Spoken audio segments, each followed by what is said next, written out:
Hello, this is Sandra Lee. Thank you for watching. I am so excited. This is the first of my guest expert interviews. Today, I have with me the wonderful Amy Olson of 360 Fitness. I've just been telling her how she inspires me with the videos and the things that she has in her Facebook page. She inspires me to move. She inspires me to be in action, getting healthier.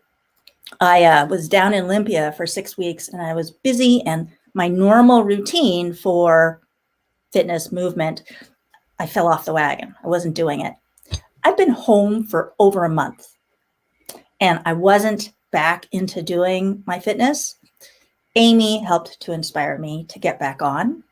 She is going to talk about her global virtual fitness platform. I took one of her classes. It was great.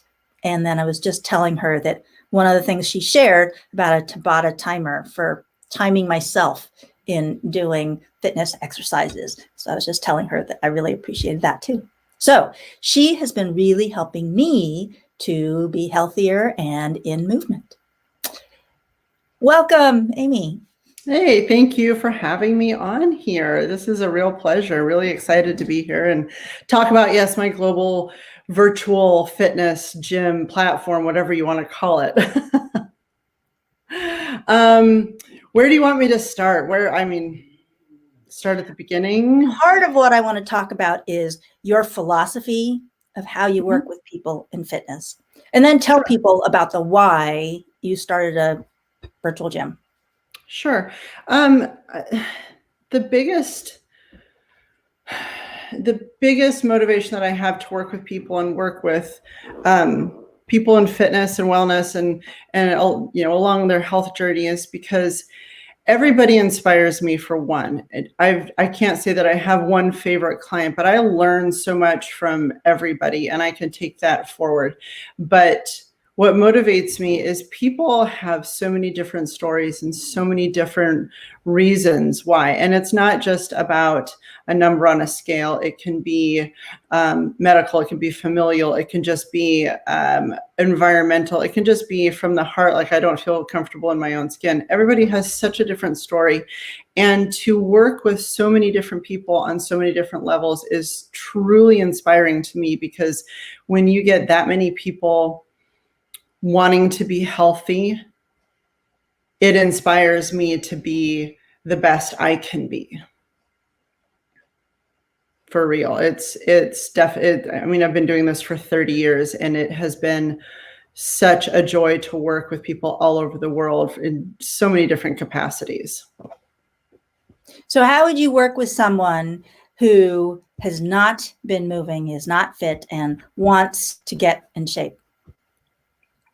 If someone came to me and said, I've led a sedentary life and I know I need to move, and these are conversations that I've had before with people, and I know I need to move, I know I need to be healthy, I would really sit down with them and really, upon meeting them, the first thing that we would do is discuss their why and discuss their motivation. Because if it's somebody else telling them, a doctor, a family member, a friend, it usually isn't going to be something that they're going to stick to. So if someone comes to me and says, I've led a sedentary life, and I know for me, I don't feel good, I need to move more because I see maybe, my genetics in my parents or my grandparents, and I know the life that's going to happen to me, we would talk about what their ultimate goal is or what their outcome is. But then we would back it up and talk about short-term goals. It's not about the scale. It's about what I call, you've heard the term non-scale achievements and non-scale victories. And it's about really slowly integrating some functional movement, even if it's simply walking around the block or simply standing up out of a chair or a sofa without the aid of rocking up and pushing off. Little things like that really actually make a huge difference. And so it would be a general progression of very simplistic moves to make that person and that in their situation feel accomplished. So I always say to my clients, modifications are not about making something easier. It's about making things achievable. So I always want my clients to feel like they've achieved something out of the session. And I want them to come back and say, okay, that was easy. I think we can make it a little harder. Or I think next week, let's do, I want to try this. And so that I want my clients, even if they come to me in a state where they've been sedentary or deconditioned, or maybe it's been years and they're returning to fitness, I just want my clients to feel successful in every day that we train together. Yeah. I really appreciated when we first talked. We just had a, one-to-one connection. And I really appreciated, all of that you said. So I wanted to put that out there. If there's anybody out there who is kind of thinking they should get into more movement, but they're not sure about how or where, that Amy is a good person to go to. And it doesn't have to be in person, right? You can work with people virtually. And that's where I do a lot of virtual training, and that's how 360 Fitness came about. But I wanted to caveat on the last statement is that every session with someone starts with a conversation, and it's not about what is your schedule, what is your timeline. It's a conversation to get to know each other, and it's a conversation to learn about what your goal is, what your lifestyle is, what you want to achieve, and what your idea of working out with me is, because everybody has a different idea. And especially in the virtual world, people don't really know what to expect. When COVID hit, I've been a trainer for 30 years, like I said, and a fitness instructor. I've taught group fitness classes all over the place, all over the world. And when I became unemployed from my gym back, in March last year, what happened was I just contacted people and said, let's just keep moving. Let's keep motivated. Let's keep each other accountable. Let's keep healthy. And it wasn't about a business until later. And I realized that the platform of being virtual was allowing me to expand my abilities as a trainer, because I had to think so far outside of the box. Because when you're in a gym, when you walk into a gym in the morning, somebody else is opening the door, somebody else is keeping the lights on, somebody else is paying the bills, somebody else is buying the equipment. Well, in the virtual world, when you're one-on-one with me, just like this, you may not have the equipment that I have in my garage gym. So I have to think, okay, what would be the same as, or how can I do the same exercise that I want to do without, because I have to portray it in a way that you're going to understand it, but also feel achievable in the movements. And so it was at first sort of a mental challenge for me to get out of that mind frame of, I don't have a leg press, I don't have a treadmill, I don't have a cable, I don't have all these pieces of equipment, and neither do my clients, because I can't just hand it to them. So all of a sudden this virtual world happened, and it was great because I would have 25, 35 people on a Zoom boot camp. And I would say, grab a chair or a bench, a couple cans of soup or bottles of wine or bottles of water, a paper plate, a towel, and a shoebox. People would be like, what is that? And it was great because it pushed everybody out of their comfort zone, but all of a sudden they saw, oh, I can do these exercises at home. So it was really about teaching people that, yes, you can do all of the things at about 95 to 99% of what you can do in the gym at home. And so that's been a huge learning curve for not just me, but for everybody else that's been stuck at home and not being able to do things. And so 360 Fitness was born out of this idea that I can actually take what I've done for the last 30 years and take it to virtually everybody in the world. And so I've been creating this community and this platform to reach as many people as I can and say, we can do exactly what you would do in a gym with a trainer. I might not be able to do hands-on with you, but I can eyeball you and I can spot you and I can tell you how to do things, because I'm going to show you exactly how to do it. And it's amazing. The results are absolutely astronomical with people. It's just been so cool. And I'm now in 4 different countries. So global virtual gym, here we go. So for people elsewhere, other countries, anywhere in the world, basically can sign up for a class and take a class. Yep, we have, we're expanding the group fitness classes. So we have so many different things. And that's the other thing that was really cool about going virtual, is that I can expand into so many different arenas all at once. So we are expanding, and I use the term we because without everybody in the community of 360 Fitness, I wouldn't be successful. So it's everybody's success. So I say we are expanding into a global group fitness studio. And what that looks like is I have group fitness instructors from all over the world that are going to be teaching classes all at different times of the day. And these are all drop-in classes. So there's no membership. And so you can go ahead and choose whatever classes throughout the week that you want to take. You can go ahead and sign up for those. You're going to be automatically, you're going to pay for those.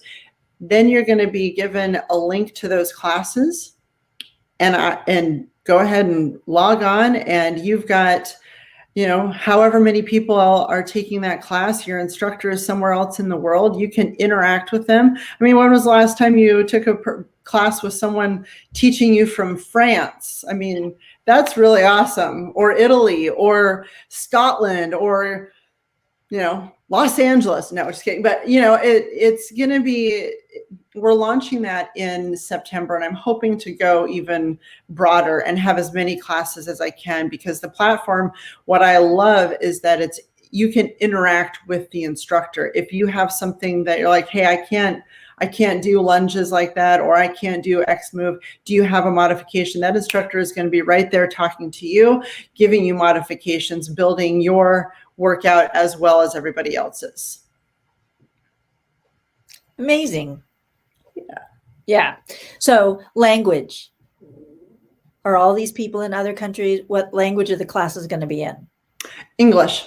All English? So I will require if someone is teaching from Italy, and if they have Italian participants, they will be teaching in English and Italian for both parties. So it has to be bilingual. I taught in a foreign country, and so that's how I had to teach, was half English, half other language. So it makes it very, very appealing for other people, but it also allows you to take the class no matter where you are. That's really, and I'm sure all this takes like planning. I mean, how do you go about scheduling all, dealing with time zones and, Yeah, that has been a challenge for me to wrap my brain around too, because everybody's in a different time zone, but I'm getting really good at it. So the only ones that I have a problem with are New Zealand and Australia, because they're I can't even, they're a day and a few hours ahead. So that's a whole other story. But it will be scheduled in the group fitness platform, or group fitness schedule on my platform. You'll see, because I'm Pacific Standard Time, primarily it will be Pacific Standard Time, and then you'll be able to see the other time zones, and you'll be able to see what time zone the instructor is going to be teaching in. So it's a little complicated. I've got some great marketing and IT people working with me, and we're building this out.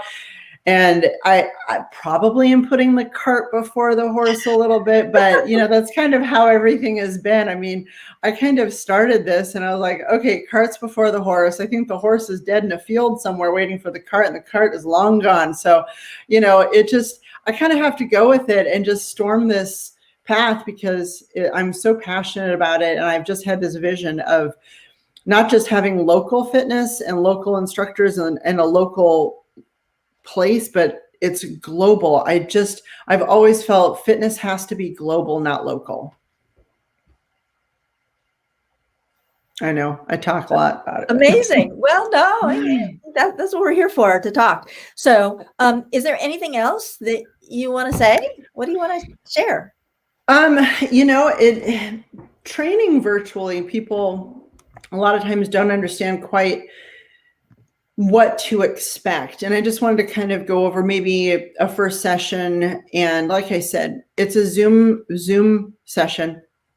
I would send you a link. In the first session, if I get an inquiry on my website, hey, Sandra Lee wants to set up a session, I'm going to talk to you about a day and a time that works for you. We're going to schedule about a half hour to 45 minutes just to have a consultation that is nothing out of pocket to you. That 30 to 45 minutes of consultation, like I said, it's just a conversation. And at the end of that conversation, if either of us don't feel like it's going to be a good fit or our schedules conflict, I actually have other trainers working with me and for me that I can refer you to. Then you get a consultation with them, and I would let them know. And hey, Sandra Lee, she's got a really packed schedule. She's in this time zone. I'm not going to be able to work with her. So I think you would be a really great fit. So I'm not opposed to saying, hey, let's figure something else out. At the end of the conversation, it's a let's go forward. Then we talk about scheduling. Our first workout, I would say, is going to be about learning movement. So I don't train in front of my beautiful Olympia beer sign. I train in my garage gym. And what I would do is, you can see my entire garage gym, and I will, what I do is I have people that can see me. I will back up and make sure that they can see my full body. I will demonstrate a move. I will execute several of them maybe with you and say, let's just learn how each other moves. And if we're going back to that client that maybe is returning to fitness after a while, maybe they've had an injury, illness, life happens, kids, career, what have you, and they come back to saying, I need to do something for myself, then it's about learning how that person moves. And so I'm going to be watching them, and I'm going to be watching you. And so I'm going to say, hey, you know what, Sandra Lee, I'm going to have you do X move, and we're just going to do it 6 to 10 times. And if you can only do 6, that's fine. I'm going to go ahead and watch you. So I'm going to be watching you, probably talking you through some things. Then you're going to sit down and rest, and I'm going to ask you questions. How are you feeling? How did that feel? How is your heart rate? Depending on what your goals are, depending on what your history is, depending on what your medical history is, depending on what you are looking for to achieve. I'm going to be asking questions along the way. And then I might have you do another set.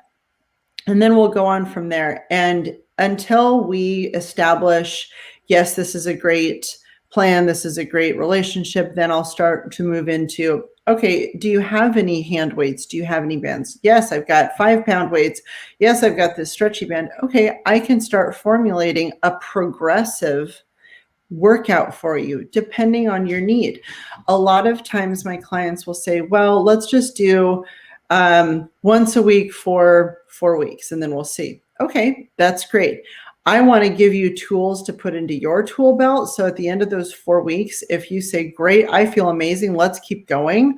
I want to run a marathon. I want to do this. I want to work on pull-ups or what have you. Then we can progress. But at the end of the day, it's not about me working with you for an hour 3 times a week or twice a day, 6 times a week. It's about me being able to give you, like I said, the tools to put into your toolbox. So maybe after anywhere from 6 weeks to 6 months, you say, you know what, I feel really confident. I think I know what I can do on my own now.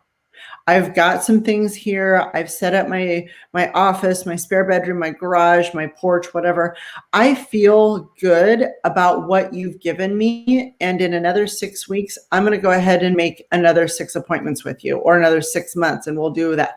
That's what I strive for with my clients, because I want them to learn the lifestyle and the habits rather than depending on me to do all the counting. Now, there's some clients that just enjoy working out with me and they don't want to do it. They didn't want to do the thinking on their own, and that's fine too. But a session with me generally starts with a warm up, has some meat and bones to the workout, whether it's going to be a leg day, a total body day, a cardio day, or an upper body day. And then we usually culminate with some core and stretching.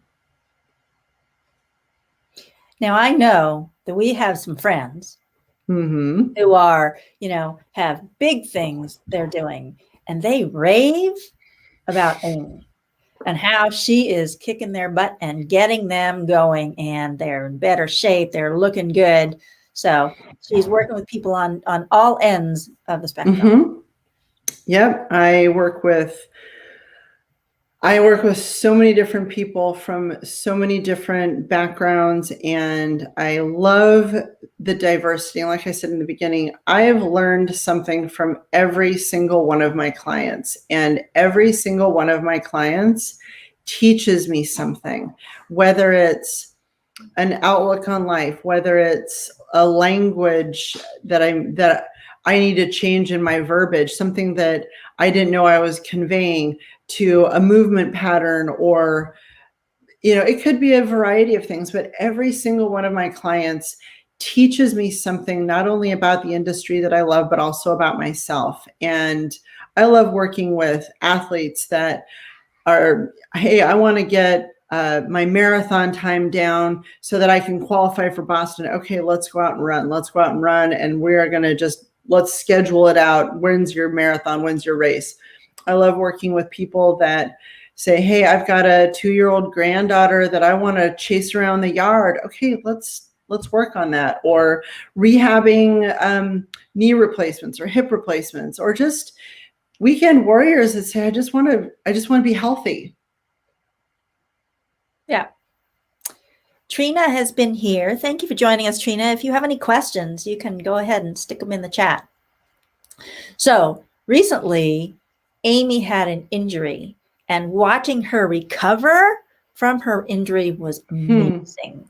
Hi, Virginia. Hey, Virginia. Hi, Trina. You want to talk a little bit about, how you overcame those limitations? And she is going crazy full steam. Didn't let it stop her. Well, I had almost 3 months ago, I'm about a week shy of 3 months post Achilles repair surgery. So I am a very competitive half marathoner. I love to run. I love to be active. It's 6 or 7 days a week for me. So I ended up tearing my Achilles. I didn't rupture it, but I ended up having to have a fairly extensive surgery. And I ended up, I knew that it was going to be, a long recovery. And about a month after my surgery, I was put into the boot. So I went from post-surgery for a few days. I had a wrap and, gauze around it. And then I went to a hard cast, and then I had the hard cast removed and another one put on. And so that put me at about 3 weeks. And for the last week, I wore a boot. I was traveling. While I was traveling, ended up in the emergency room with 3 blood clots in my lower leg, which was scary. Luckily, I was in the boot and I didn't have to worry about being in the hard cast. But after that, I realized how important it was to listen to my body. And I told my doctor and my physical therapist, I said, I'm not wearing the boot. I'm not using crutches. Yes, I'm kind of hobbling around in my tennis shoe, but I feel much more controlled and much more in control of how my body's healing wearing a tennis shoe than I would be in a boot, or relying on the crutches or relying on the boot. So as much as my physical therapist and my doctor envisioned me leaving their office, as I'm walking in a shoe and not in a boot, not in crutches, as much as they envisioned me off running and jumping and, doing all the things that I'm not supposed to do, honestly, I would just come home. I would do the exercises that they gave me, nothing more, nothing less. They allowed me to ride my stationary bike as long as it had these requirements: to saddle up. This is what I had to do. This is the resistance. I couldn't go above. I couldn't stand. So I wasn't doing any more of that unless they gave me just a little bit more and they said, okay, now you can do it. So I really listened to them, but I never stopped working out. So I had surgery on a Thursday. Friday, I trained a couple clients, and Saturday I was working out. What I wanted to do was make sure that I did not use this as an excuse to not get better or not. I didn't want to succumb to it. So my whole outlook post-surgery was also to inspire people. If people kind of were like, oh yeah, this COVID, I just kind of, I've been like this for the last 18 months. I might as well. I wanted people to see me and say, oh, well, shoot, she's getting after it, even though she's just had her Achilles stapled to her heel bone, part of her heel bone taken off. I mean, it was crazy. So I won't get into details, but I wanted to use that as an excuse. I did not want to use it as an excuse to sit and succumb and wallow. My whole goal was to come out of that, this recovery process stronger. So like I said, I'm about a week shy of being 3 months post-op, and I'm in my shoe. I'm walking around. I'm like I said, I'm on my bike an hour to 2 hours a day. I lift weights. I use a TRX. I stretch. I'm starting to do a little bit more variety of things. And so yesterday, this is the fun part, I went back to my doctor for my follow-up, my surgeon, and he looked at me and he said, you are so far ahead of the curve. You do not need me anymore. You are blessed off. Go ahead and go. So he gave me full rein to start jogging and running. He said, no ballistic movements yet. He said, honestly, he said, you should actually be just coming out of your cast in your boot right now. And he said, you're so far ahead of the game. He said, you have no atrophy in your leg. You have full flexibility in your Achilles. There's no, your Achilles is perfectly intact. He said, I have nothing left. So that's it. I am good to go. So I was in Olympia and observing some of this in person, seeing an injury that for a lot of other people, like she said, would have taken them out. And Amy did not let that stop her. She was like crazy, recovering super fast. Just like she said, the doctor said, you know what? Other people would still be in the cast. And you are almost normal. Not that normal is ever what you're going to be. But it was inspiring to watch Amy do this and not let it take over her life. That's part of why I wanted to talk to her and interview her, because she is so inspiring. Plus, she does amazing work with people. So thank you. And, this last year has been 18 months. Gosh, it feels like it's been, 20 years since 2020. It's been hard on a lot of people, and yeah, it was hard on me too. There was a lot of times during the lockdown where I stay positive. I haven't stopped working since we shut down, but there were days where it would hit me and I would just go rock bottom, and I was like, I can't do this. It hurt me to feel like that. But coming out of this, I just did not want this one more thing to happen to me and for it to get me down. I was like, I'm going to use this. So the other side of it is to understand, okay, so I'm a huge runner, and I've got running goals. I've got, I was set to do some amazing things while racing pre-COVID, and then that happened and I couldn't do it. And that got to me. But one thing that I realized through this is that running doesn't define me. And so I can be just as strong and just as athletic doing other things, doing other sports. If I'm never going to run like I want to, I had to come to terms with, that's fine, because I can find something else to get out that energy and to feed that competitive side in me. And people don't understand that something like running or cycling or whatever your sport is, if you get injured, it doesn't define you. And so getting outside of that bubble and getting outside of your comfort zone is very important to do once in a while. And this taught me that. And just not letting it get me down and not letting me, sink into that could be, oh my gosh, I'm never going to run again like I want to. And it hasn't been a thought for me. And I've said, if I don't race again, okay, I'll get on the bike and go ride my bike. Okay. Wonderful perspective for people out there to be able to learn from. So Thank you. It has been so much fun doing this. Let's do it again sometime. Yes. So thank you. Thank you, everybody who's been out there watching. Thank you, Trina and Virginia, for being here. And till next time. Yes. Next week, I am interviewing Andrea Cameron, who is a design and style coach. So have a wonderful day, everybody. Thank you for watching. Breathe.